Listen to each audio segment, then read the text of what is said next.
Mesmerizing good morning to one and all. So, this is related the next topic and the next chapter today. Well, my dear students, kindness is a virtue that the blind can see and the deaf can hear. It costs us nothing but can reward us beyond imaginations. So, with the new chapter and new beginning of your chapters and your life also, I should say, there are much more things that is related to your character as a humanity, how you can be as a good student, a good child, a good human being in your future. Well, students, क्या आप जानते हैं कि आपकी एक kindness, आपका एक प्यार, आपका एक किसी की तरफ मतलब एक संभावना, एक थैंकफुल करना किसी की ज़िंदगी के लिए बहुत अच्छा हो सकता है। और यही चीज़ अगर कहीं पे लैक होती है, कहीं पे कमियां रह जाती हैं, तो वो किसी के लिए बुरा भी हो सकता है। Well, so will begin with this chapter only, the king and the merchant. The king and the merchant is a topic, but it teaches us the moral values related to the kindness, the health, the privilege you are giving to others, the smiles to give to others। किसी को एक प्यार देना, किसी की मुस्कुराहट किसी को देनी, किसी के शक्ल पे, किसी के फेस पे अच्छे से स्माइल आ जाए आपकी वजह से, तो एक बहुत अच्छी बात होती है, right. So will begin with this chapter. I want you to keep your fingers on each line as I speak, okay. Life is made up of little things in which smile, kindness, and small obligations given habitually are what win and preserve the heart. One should not only be sympathetic to others emotionally, but should seek to translate that feelings into positive actions. Extending love and kindness does not mean showering gifts, but showering of gentleness and generosity of spirit. We should motivate the habit of helping those who are in trouble and are less fortunate than ourselves. Almost anything good you do will seem insignificant, says Gandhiji, but it is very important that you do. Well, what does it mean? The things you share with others, the love you share with others is much more important than to share gifts with others। किसी को चीज़ों की ऐसे लालच दे के या फिर किसी को ऐसे प्यार जताने का एक तरीका अलग होता है। आप प्यार दे के, आई मीन किसी को रिस्पेक्ट दे के उनको अपना ग्रेटफुल फील करवा सकते हैं, किसी की इम्पोर्टेंस इम्प्रूव करवा सकते हैं, उनको बता सकते हैं कि उनकी आपकी लाइफ में उनकी क्या इम्पोर्टेंस है ना। आप अपने तरफ से तो बहुत अच्छा करते हैं हर बार, लेकिन कई बार ऐसे कोई चीज़ें बोल देते हैं या फिर कई बार ऐसी चीज़ें हम रिएक्ट कर देते हैं जिसकी वजह से उनकी लाइफ पे एक असर पड़ सकता है। लेकिन अगर आप किसी चीज़ के लिए ग्रेटफुल होते हैं, आई मीन कुछ ऐसे इंसान के लिए आप इतना कुछ कर सकते हैं कि जो आपसे एक लाइक कम में हो। सपोज़ आप इतना डिज़र्व कर रहे हो, किसी की हेल्प कर सकते हो, आपसे कम वो कमाता हो या कम आपसे दिखता हो या कुछ भी ऐसे रिलेटेड हो, लेकिन आप उसकी हेल्प कर सकते हो सो दैट उसको इम्पोर्टेंस फील हो, राइट। उसकी भी अपनी एक रिस्पेक्ट होती है, उसकी भी अपनी एक इज्जत होती है, okay. So it is the story based on this topic only. कैसे किसी ने ये रिस्पेक्ट लेनी है या देनी है वो डिपेंड करता है सिचुएशन पे, बट देन टू आपको एक ये आदत होनी चाहिए कि किसी के साथ आपने अगर बात करनी है तो उसकी रिस्पेक्ट, उसकी एक पर्सनैलिटी को देख के आप उसके साथ रिएक्ट करें। ऐसा नहीं कि अगर वो बहुत बड़ा अमीर है या फिर बहुत अच्छा स्टेटस वाला है तो ही हमने बात करनी है, तो अच्छे से बात करनी है। अगर उसके कम हैं, वो गरीब है, तो हमने उससे उस तरह से बात करनी है, ऐसा नहीं। Human being, as a human being हम बहुत ऐसे चीज़ें निगलेक्ट कर देते हैं जो हमें नहीं करनी चाहिए। रिस्पेक्ट सबको इक्वली देनी होती है, right. So will start with this only. See what you learn from this. In a city called Manasthali lived a very efficient and prosperous merchant. He was intelligent, kind, and very honest. Everyone liked him a lot. The king was aware of his abilities and therefore made him the administrator of the kingdom. तो ऐसे एक merchant था, वो बहुत already इतना अच्छा था, intelligent भी था, तो उसके इंटेलिजेंस को देख के उसको मर्चेंट को किंगडम में उसकी एबिलिटीज़ को देख के उसको एडमिनिस्ट्रेटर में डाल दिया गया, क्योंकि किंग को ऐसे लोगों की ज़रूरत होती है कि जो उनको हेल्प कर सके, आगे के जो उनको आइडियाज़ दे सकें। वो ऐसा इंटेलिजेंट था, इसलिए उसको आइडियाज़ दिए जाते थे।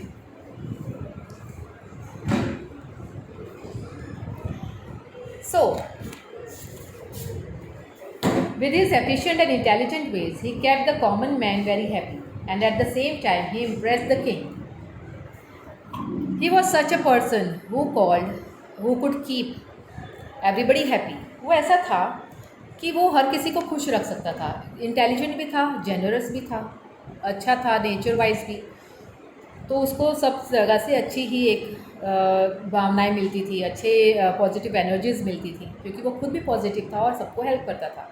Time passed by and the time came when the merchants daughter was getting married. He arranged for a lavish reception. The merchant not only invited the king and the queen, who obliged by attending, but he also invited the entire royal household and all respected people of the kingdom.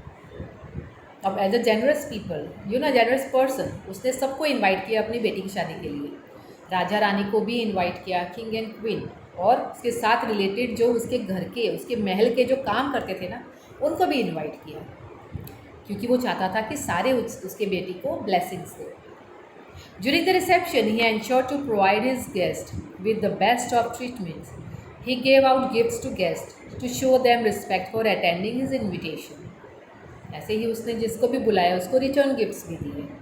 Okay, during the reception he ensured to provide his guests with the best of treatments. He gave out the gifts to the guests to show them respect for attending his invitation. A servant of the royal household who used to sweep the palace was not invited but attended the reception. He took a seat which was reserved for the royal nobles. It was not meant for common invitees. This made the merchant very angry. He caught him by the neck and ordered his servant to have him thrown out. अब इसको भी एक specific एक status मिल चुका था merchant को। तो उसने जिस वे से अपनी बेटी की शादी की, एक रॉयल शादी की, तो उस शादी में उसने जो इन्विटीज़ को बुलाया था, जो अच्छे स्टेटस वालों को भी बुलाया था और वहाँ पे काम करने वालों को भी, लेकिन उनमें से एक था जिसको वो इनवाइट करना भूल गया था, लेकिन वो फिर भी आया। आते ही वो वैसे एक सीट पे बैठा जो ऑलरेडी इन्विटीज़ के लिए था, जहाँ की बहुत जो रॉयल लोगों के लिए अलग से सीट दी जाती है। अगर आपने कहीं ऐसी चीज़ें को अटेंड किया हो तो वहाँ पे स्पेशल गेस्ट के लिए सीट्स दी जाती है, अलग से सोफ़ा सेट होता है या समथिंग अलग से चेयर होती है। तो वो चाहते हैं कि जैसे कोई बाहर के आउटसाइडर्स या फिर जो डिग्निटरीज आती हैं ना, तो वो वहाँ पे आके बैठे। तो same he has also done, उसने एक डिग्निटरीज के लिए अलग एक सिटिंग अरेंजमेंट रखा था, लेकिन वो पैलेस में जो काम करने वाला था, स्वीपर जो था, उसको पता नहीं था और वो वहाँ पे जाके बैठ गया। तो ये देख के मर्चेंट को बहुत गुस्सा आया। वो बोला कि आप यहाँ पे नहीं बैठ सकते हो, और उसको सर्वेंट्स को, उसने अपने सर्वेंट्स को ऑर्डर दिया कि उसको उठा के बाहर फेंक दो, उसको बाहर भेज दो। उसको इतना गुस्सा आया। The royal servant felt very insulted and could not sleep all night. He thought, if I can have the king to disfavor this merchant, I will have my revenge. But what can a common fellow like me to do with a harm a powerful person as him? Thinking such, he suddenly had a plan. अब उसको ये, जब उसको घर से, वहाँ से palace से निकाला गया, शादी में से बाहर फेंका गया, तो उसको बहुत इंसल्टिंग लगा, उसको गुस्सा आया। उसने कहा कि ये तो बहुत गलत हुआ मेरे साथ, मैं नहीं चाहता था कि इस वे से मेरे साथ ट्रीट किया जाए, अब मुझे इसको सबक सिखाना पड़ेगा। तो उसी वे से उसने स्टार्ट किया प्लान बनाना। उसने कहा कि मुझे कुछ सोचना पड़ेगा इसको सबक सिखाने के लिए। Several days later, the servant was sweeping the floor near the king's bed. In the morning, he observed that the king was still in a bed, half awake. The servant started mumbling, "Good heavens, the merchant has become so carefree now that he dares to say that will help himself become the king." अब ऐसे उसको एक idea आया कि किसी वे से तो मैं राजा को कुछ ऐसे बातें बताऊं जिस वजह से वो गुस्सा हो जाए, और उसको वो जो उसके मर्चेंट्स के रिलेटेड जो बात बताएगा, तो वो उसको ऐसे तरीके से गुस्सा करेगा, शायद उसको निकाल दिया जाए। तो जैसे ही उसने देखा कि वो स्वीप कर रहा था राजा के बेड के पास, उसने देखा कि राजा आधा जागा हुआ है, वो सोया नहीं था पूरी तरह। तो जब भी अब आधा जागते हैं, सपोज़ कि हम आधी नींद में होते हैं, तो हमें सब आसपास की चीज़ें भी सुनाई देती हैं, हम उसके बारे में भी सोचते हैं। तो ऐसे ही उसने मम्बलिंग करना शुरू किया सर्वेंट ने कि हमें यहाँ पे एक बहुत ऐसी खबर मिली है कि शायद जो वो मर्चेंट है वो सोच रहा है कि वो राजा बन जाए। वो ऐसे अपने आप को सोच रहा है कि आगे जाके वो राजा बन जाएगा। तो when the king heard this lying in his bed, he jumped and asked the servant, "Is it true? Have you heard the merchant saying so?" ऐसे ही उसको अभी गुस्सा आया। उसने कहा, जैसे ही राजा ने सुना कि ये ऐसे क्यों बोल रहा है, तो उसने पूछा कि क्या ये सच बात है, क्या आप सही में ऐसे बोल रहे हो? तो उसने क्या कहा? The servant at once fell on the king's feet. "Your Majesty, I was gambling all night. I am feeling drowsy, for I didn't sleep last night. I don't know what I have been mumbling, but if I have said anything improper, please forgive me." अब उसको ऐसे realise हुआ कि हाँ उसने बोल दिया, लेकिन जानबूझ के कि ड्रामा करने की वजह से उसने कहा, नहीं नहीं राजा, मैं पूरी रात कल ना जुआ खेल रहा था, मैं बहुत लेट सोया, और जैसे ही मैं अभी सुबह उठ के काम पे आया हूँ तो मुझे अपने सेंस में नहीं हूँ और मुझे नहीं पता मैं क्या बोल रहा हूँ और मैं किस वे से बोल रहा हूँ, इसलिए मुझे माफ़ कर दो। The king spoke no more, but the servant knew that he had sowed the seed of distrust. उसने तो कुछ नहीं बोला राजा ने, लेकिन सर्वेंट को तो रियलाइज़ हो गया कि उसने राजा के दिमाग में उसके प्रति जो है बीज बो दिया है। क्या? उसको डिसरिस्पेक्ट करके, राइट, उसके बारे में बुरा बोल के, अननोइंगली ही उसने शो किया, लेकिन उसने तो एक बीज बो दिया उसके दिमाग में। अब उसके दिमाग में, राजा के दिमाग में ये सब घूमता ही रहेगा। The king thought it can be true. The servant moves about the palace freely, and so does the merchant. It is possible that the servant has heard something. तो ऐसे ही सब उसको लगा कि हाँ ये सच भी हो सकता है, क्योंकि ये भी घूमता है, मर्चेंट भी घूमता है, सब आपस में आप बातें भी करते होंगे, कहीं ना कहीं से इसने ये बात सुनी होगी। The king was troubled with jealousy. From that day onwards, he withdrew his favor from the merchant and even forbade him to enter the palace. तो ऐसे ही किया। अगले दिन उसको ऐसे रियलाइज़ हुआ कि ये कुछ गलत कर रहा है, तो उसको पैलेस में आने से रोका गया। मर्चेंट को अलाउड ही नहीं था कि वो पैलेस में आए। One day when the merchant was entering the gateway to the palace, he was stopped by the guard. The merchant was surprised due to this sudden change in the king's attitude. अब ऐसे ही उसको लगा कि मुझे अचानक से क्यों रोका जा रहा है, और ऐसे राजा का ऐसा क्या पर्पज़ हो गया, इतना गुस्सा क्यों हो गए मुझ पे, और ऐसा क्या किया मैंने जिस वजह से मुझे अंदर आना मना कर दिया। The servant was standing near by. He mockingly shouted at the guards, "oh guards, that merchant is favoured by the king. He is powerful person. He can have people arrested or released or even thrown out, just like he had me thrown out of his daughter's reception. Beware, for you may suffer the same fate." अब उसने अपनी बातें बताई। उसने जब देखा कि guard ने उसको रोका है वहाँ आने के लिए, तो उसने अपनी बातें बतानी ज़रूरी समझी। एक टॉन्टिंग वे से उसने बोला कि गार्ड्स, इसको मत रोको, ये बहुत पावरफुल पर्सन है, आपको नहीं पता, ये आपको भी बाहर निकाल सकता है, सो आप इसको अंदर जाने से रोकना मत। जैसे इसने मुझे फेंक दिया था अपनी बेटी के रिसेप्शन से बाहर, शायद आपको भी अपनी ड्यूटी से बाहर फेंक सकता है, इसमें इतना पावर है। ऐसे करके उसने सुना दी अपनी बात। On hearing this, the merchant understood that the servant has caused all this trouble somehow. He felt dejected and returned home upset over the incident. अब ये सब सुन के उसको रियलाइज़ हो गया कि हाँ यही एक चीज़ है, शायद इसने अपना बदला लिया है मुझसे। तो यही सब सोच के वो उदास होके अपने घर चला गया। He gave everything a second thought, and then he invited the royal servant to his house. He treated the servant with utmost respect and flattered him with the gifts and garments. He said kindly, "Oh friends, that day I did not have you thrown out due to anger, but it was improper you to occupy the seat reserved for the royal nobles. They felt insulted, and out of compulsion, I had to throw you out. Please forgive me." अब उसने ऐसे realise किया कि शायद इसको ऐसा treat किया था मैंने, तो इस वजह से वो नाराज़ हो गया।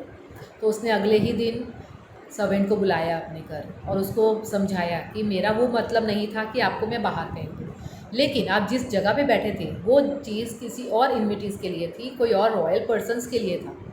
और जब आप बैठे तो जो लोग आए हुए थे उनको इंसल्टिंग सा फील हुआ कि क्या हम नौकर के बराबर बैठेंगे।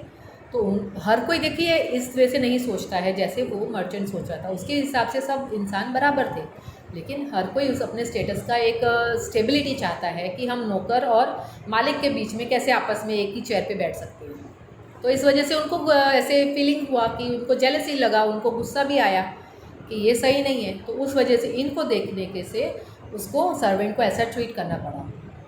तो उसने उसके साथ अपोलोजाइज फील किया, उसने सॉरी फील किया और the servant was very happy to receive all the gifts. He said, "Sir, I forgive you. You have not only expressed your regrets but also honored me with utmost respect." वो ऐसे ही जैसे ही उसने देखा कि इसने अच्छे से गिफ्ट्स दिए, उसको अच्छा सा खाना खिलाया, अपोलोजाइज फील किया, तो he felt and he said, "I apologise you", मैं आपको माफ़ करता हूँ, ओके, कि आपने मुझसे इतना ज़्यादा प्यार भी दिया, मुझे इतना गिफ्ट्स भी दिए और मुझे बहुत अच्छा ऑनर दिया है, अच्छा सा खाना खिलाया है, तो मैं आपको माफ़ करता हूँ, मैं आपको फॉरगिव करता हूँ। उसने इस वजह से उसको बताया। He ensured that the merchant will prove to you how clever I am. I will make the king favorable towards you, like he was before. The servant went back home. उसने फिर भरोसा दिया कि मैं आपकी जो आप पोजीशन है वो आपको वापस ला के दूँगा, मैं बहुत क्लेवर हूँ, आपको शायद नहीं पता। तो ये उसको तसल्ली दी और वो अपने घर चला गया। Early next morning, when he started sweeping the floor of the palace, he waited till the king was lying half awake. When the opportunity came, he started sweeping around his bed and started mumbling, "Our king is crazy. He eats food in the bathroom." अब इस वजह से उसने उसको taunt मारा फिर से। एक मौका चाहिए था कि अगर वो आधा जागा हुआ है और मेरी बात सुन सकता है, और वही मौका जब उसको मिला उसने साथ के साथ ये बात बताई, मम्बलिंग करना शुरू कर दिया, झाड़ू मारते मारते, सोचते सोचते कि राजा जो है खाना बाथरूम में खाता है, राजा जो है खाना बाथरूम में खाता है। तो ये जब मम्बलिंग कर रहा था फिर से किंग ने सुन लिया। On hearing this, the king was taken aback. He got up angrily and shouted at the servant, "What nonsense you are talking about? Had you not been my royal servant, I would have punished you dearly. Have you ever seen me doing such a thing?" तो उसको तो गुस्सा आना ही था, वैसा कुछ उसने कभी किया नहीं, लेकिन ये सोच रहा था कि सर्वेंट ऐसा क्यों बोला। तो उसने गुस्सा किया उसको कि आपको ऐसी आपकी ये मजाल कि आपने ये सब बोला, क्या कभी आपने देखा है मुझे खाना खाते हुए बाथरूम में, और आप कभी सोच सकते हो कि मैं ऐसा कुछ कर सकता हूँ। तो once again the servant fell on his knees and prayed, "Your Majesty, please forgive me. I have said something improper. I was gambling all last night and didn't sleep. I am feeling drowsy and don't know what I've been mumbling." अब ऐसे ही दोबारा से उसने react करके कहा कि क्या आपको पता है, आपके जो ये लास्ट नाइट मैं पूरा दिन पूरी रात गैम्बलिंग करता रहा, जुआ खेलता रहा, जिस वजह से मुझे नींद नहीं आई, पूरी रात सोया नहीं और सुबह काम में आते आते और मैं ड्राउजी फील कर रहा हूँ, मुझे नींद आ रही है और मुझे नहीं पता कि मैं क्या क्या बोल रहा हूँ, नींद में ही बड़बड़ा रहा हूँ, तो मुझे माफ़ कर दीजिए। The king said to himself, "I have never eaten food in the bathroom. What the king's mumbling about me is false. Surely then, what he mumbled about my trusted merchant the other morning must have been ridiculously false too. It was improper for me to mistreat the merchant." अब राजा को कैसे लगा, उसने कहा कि जिस वे से तो ये मुझे बोल रहा है कि मैं बाथरूम में खाना खाता हूँ, ये तो गलत बात है, मुझे पता है कि मैंने ऐसे कभी किया नहीं। तो शायद ये बंदा जब पिछली बार भी बोला था मर्चेंट के बारे में कि वो राजा बनना चाहता है, तो वो भी गलत ही होगा। इसके अपने नींद में या फिर बड़बड़ाने की आदत से शायद मुझे ऐसा सुनाई दिया, और मैंने ये गलत किया मेरे मर्चेंट के साथ कि उसको मैंने डिसरिस्पेक्ट कर दिया, उसका इंसल्ट किया, उसको अपनी पोजीशन से डाउन कर दिया। He wondered, after all, he has been so efficient in the whole administrative system that without him it has become slack. तो अभी ऐसे लगा कि जब भी उसको एडमिनिस्ट्रेशन से निकाला गया, उसके पोजीशन से निकाला गया मर्चेंट को, तब से उसका जो एडमिनिस्ट्रेशन सही से नहीं चल रहा था, क्योंकि वही सब मैनेज कर रहा था मर्चेंट ही। तो जब से उसको निकाला है तो राजा ने रियलाइज़ किया कि ये मैंने बहुत बड़ी गलती कर दी उसको निकाल के। Thus, having considered carefully, the king invited the merchant to the palace and flattered him with gifts, jewels, and garments. He reappointed the merchant to his previously held position and favored his service as before. अब कैसे हुआ?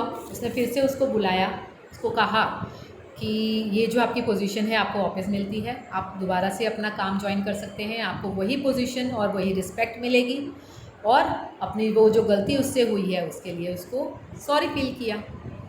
Right, तो what you learn from this story my dear children, now tell me, you have to just think over कि अगर आप किसी की insult करते हो तो उसके ऊपर क्या बीतती है, शायद आप नहीं जान सकते जब तक आपके ऊपर वैसी चीज़ें ना बीतें। आप कभी अपने आपस में फ्रेंड्स के साथ खेलते हो, राइट, तो आपके फ्रेंड्स के साथ बातों बातों में ही आपकी लड़ाई भी होती है, वो कुछ ऐसे वर्डिंग्स भी बोल जाता है जिसकी वजह से आपको भी हर्ट होता है।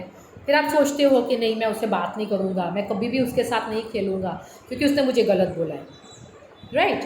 तो ऐसे ही आप अगर किसी के साथ बोलोगे तो उसके भी फीलिंग्स को हर्ट होती होगी ना, वो भी सोचता होगा कि मैं भी इससे बात नहीं करूँगा, इसको बोलने की मैनर्स नहीं है और मैं इसके साथ अभी आगे से कभी खेलूँगा नहीं। आप अपने पेरेंट्स को भी ऐसी चीज़ें बोलते होंगे ना कि मैं अपने फ्रेंड्स के साथ नहीं खेलूँगा, अपने भाई के साथ नहीं खेलूँगा, अपने बड़ों के साथ आप कैसे बिहेव करते हो उसके लिए भी आपको पता नहीं होता है।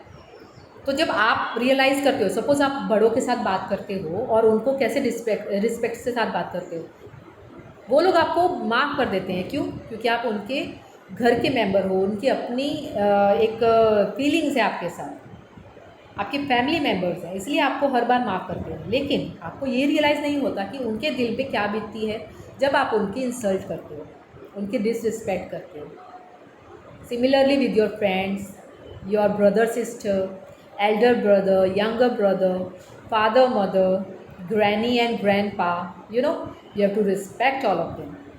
If you want to gain respect, at least you should respect. Okay, so I'm ending with this now, and I hope you will hear this story once again and read the chapter thoroughly. Okay, we'll meet you soon. Bye bye.